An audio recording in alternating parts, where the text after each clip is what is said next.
Hi, everyone. Well, this is part 204, Tasting Tequilas, courtesy of my friend Brad from Agave Love and Lore. Definitely follow Agave Love and Lore. He's got great content, very, very knowledgeable on tequila. I've learned a lot, and I think you'll really enjoy following him. He's got a lot of information, great content, and great guy. Definitely follow Agave Love and Lore. So this one that we are going to be reviewing and tasting today is a Reposado. Now, in the world of tequilas, there are 5 categories, but the main ones are the blancos, which are basically barely aged at all, if at all. This is the Reposado, which in general is aged 2 months to a year. And then you have the Añejo, that was the one I reviewed in the last review. A little more familiar to bourbon drinkers, a little longer aged 1 to 3 years. And actually have the extra Añejo after that.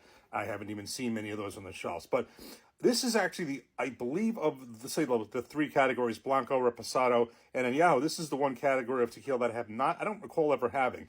It's usually either been, a Blanco or it's been an Añejo. I do not recall too many times, if at all, that I've had this. So this is called Lost Lore Reposado. This is the one we're going to be tasting right now. This is 80 proof. I looked it up. It definitely looks interesting. So if you notice in the color from the last one, and when I put them next to each other, this was the one that was a little darker than a Blanco and a little lighter than an Añejo, and it definitely shows in the color. This definitely looks somewhere between them. So this is Lost Lore Reposado that we're going to be tasting. It is twice distilled, and it is aged in American white oak barrels. Now, unlike bourbon, they does not necessarily say charred, and it doesn't necessarily say new. It just says it's aged, from what I looked up, in American white oak barrels, whereas bourbon has to be, excuse me, charred new oak barrels. So that's just a little distinction there.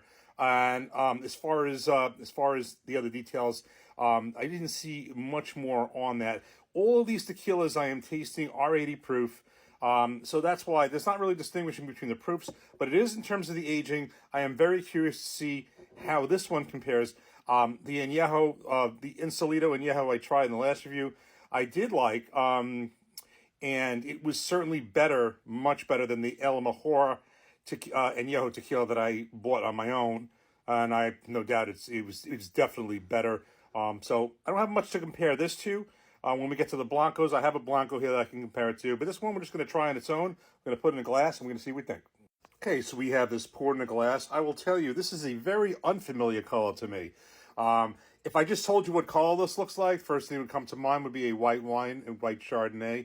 A Chardonnay, Pinot Grigio, a white wine. That's the kind of color this would be to me as far as, as far as a spirit. This, to me, is darker than a clear spirit, such as your Blanco tequila or a vodka, and certainly lighter than most any bourbon or even Scotch that I would know of. So this is a little uncharted territory. The Lost Lore Reposado, and so the Reposado is a new category, as well as I've never even heard of this. So we are going to definitely, this is very interesting. So let's give this a nose. Now some of that smell is familiar. There is a certain profile of I can't describe it, and not sure if it's from the agave or something else, but certainly is a similar profile to the Añejo. Also more subtle. I said this in my last review. The Añejo I had, the Ensolito Añejo, was more subtle smell than the El Mejor, which was the El Mejor Añejo tequila. Definitely not as good. When I say subtle, I mean that in a positive way. But it's a very mellow scent. Almost like lemon. It's interesting. It's like very light lemon, fruity. Seems interesting. Let's give this a taste. Cheers.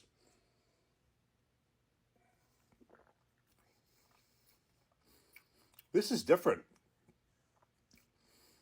This is different than the Añejo, the last review, and the one I had before. Quite honestly, any tequila that I've had.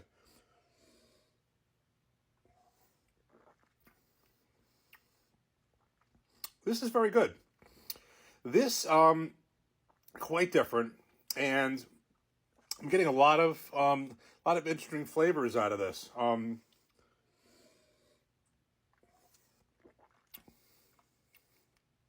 I'm getting some fruit. I do detect some caramel, a little bit of light oak. There are a couple of bourbon light familiarities here, we'll say. But this is general nice taste about this one. This is actually it's